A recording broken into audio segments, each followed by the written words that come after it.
सुनबाईच्या हातात फोन न सासू करती घरात काम. सुनबाईच्या हातात फोन न सासू करती घरात काम. ह्या कलियुगाची रीतबाई उलटीच दिसती, हातात फोन सुन पलंगावर बसती. ह्या कलियुगाची रीत ग उलटीच दिसती, हातात फोन सुन पलंगावर बसती. बाई राजाला राणी सांगती गोठीन बलेली बाई मेकअप साठी. अग राजाला राणी सांगती गोठीन बलेली बाई मेकअप साठी. बलेली बाई मेकअप साठी न सासूबाई गॅसवर पोळ्या लाटी.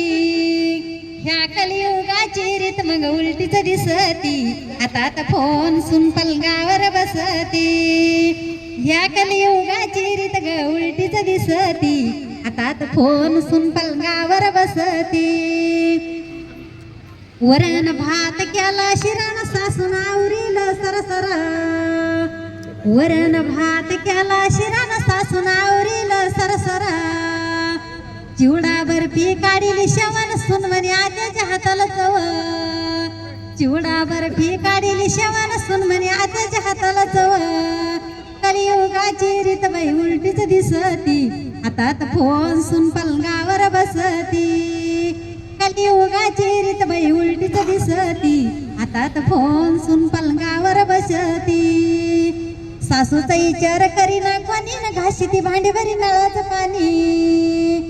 सासूचा विचार करीना कोणी न घाशी ती भांडी भरी नळाचं पाणी. या कलियुगाची रीत ग उलटीच दिसती, हातात फोन सुन पलंगावर बसती. ह्या कलियुगाची रीत बाई उलटीच दिसती, हातात फोन सुन पलंगावर बसती. सासूला सांगता येईना कुठं ना धरली पंढरीची वाट. सासूला सांगता येईना कुठं का धरली पंढरीची वाट. म्हणी एक विश्रांतीची जागा तिथंच दिसती, हातात फोन सुन पलंगावर बसती. एक विश्रांतीची जागा तिथंच दिसती, हातात फोन सुन पलंगावर बसती. या सासाचं मंगलय बाई कोढर काम केलं तवा लागते गोड. या सासाचं गलय बाई कोढर काम केलं तवा लागते गोड. ह्या कलियुगाची रीत बाई उलटीच दिसती, हातात फोन सुन पलंगावर बसती. ह्या कलियुगाची रीत ग उलटीच दिसती, हातात फोन सुन पलंगावर बसती.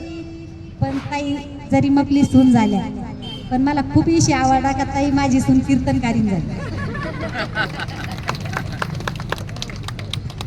मनापासून धन्यवाद सासूबाई.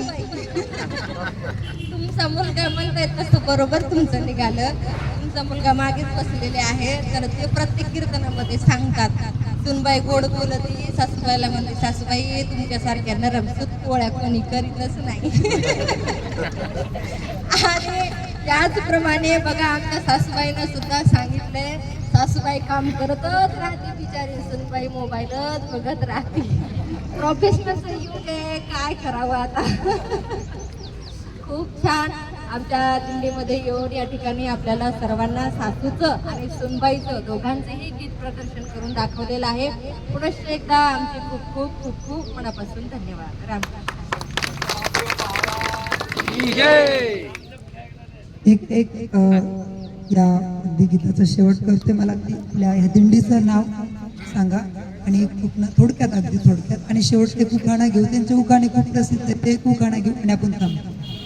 ठीक आहे. रामकृष्ण हरी. मी हरिभक्त पारायण सौभाग्यवती वैशालीताई पाटील. जन्मस्थळ तीर्थक्षेत्र नरसी नामदेव ते पंढरपूर या ठिकाणी पालखीचे प्रस्थान आहे. तर आज या ठिकाणी 2च मुक्काम आमचे बाकी राहिलेले आहेत.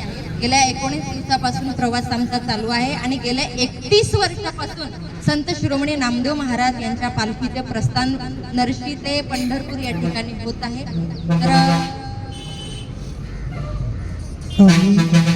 तर आम्ही अनेक व्हिडिओज घेतले आणि ताई आम्ही प्रत्येकाला विचारत होतो की तर तुम्ही 31 वर्षाचा उल्लेख केला म्हणून एक विचारतोय प्रश्न. तरुण मंडळी हा व्हिडिओ बघते. संपूर्ण महाराष्ट्रात 10 लाख लोकांचा परिवार एकत्रित आलेला आहे. आता या सुशिक्षित लोकांना काय सांगाल तुम्ही? अशी काही मंडळी आहे की 31 वर्षात असं काय आनंद मिळतोय जे की काही तरुण मंडळी म्हणजे अद्याप तिकडे वळलेलं नाही वारीकडे, तर त्यांना काय सांगाल तुम्ही? आजकालच्या या तरुणांना मी सांगेल की बाबांनो, तुम्ही घरी बसल्या बसल्या जो आनंद शोधताय तो आनंद नाहीच आहे. मुळात तुम्हाला आनंद जर कुठं बघायचा असेल तर तो फक्त आणि फक्त या वारीमध्ये तुम्हाला मिळणार आहे. एवढा आनंद आहे, एवढा आनंद या वारीमध्ये आहे. वर्षभर गेले 11 महिने तुम्ही जर टेन्शन मध्ये असता, 11 महिने तुम्ही सगळेजण आपल्या संसारासाठी, मित्र परिवारासाठी करत असता, परंतु त्या 11 महिन्याचं दुःख सगळं काही विसरून एका महिन्यामध्ये तुमच्या आयुष्यामध्ये प्रदान होणार आहे. हे विशेष वारीचं महत्व आहे. घरी राहिल्याच्या नंतर वेगळ्या वेगळ्या प्रकारचं व्यसन करतात, त्यापेक्षा वारीमध्ये या आणि आमच्या नामदेवरायांच्या भजनाचं एक व्यसन करा. एकदा का पांडुरंगाचं व्यसन लागलं ना दादांनो, तरुण मित्रांनो, एकदा का ही नशा चढली ना की मरेपर्यंत उतरत नाही, हे तेवढंच निश्चित आहे. आणि हे तुम्ही सर्व तरुणांना सांगा. रामकृष्ण. शेवटचं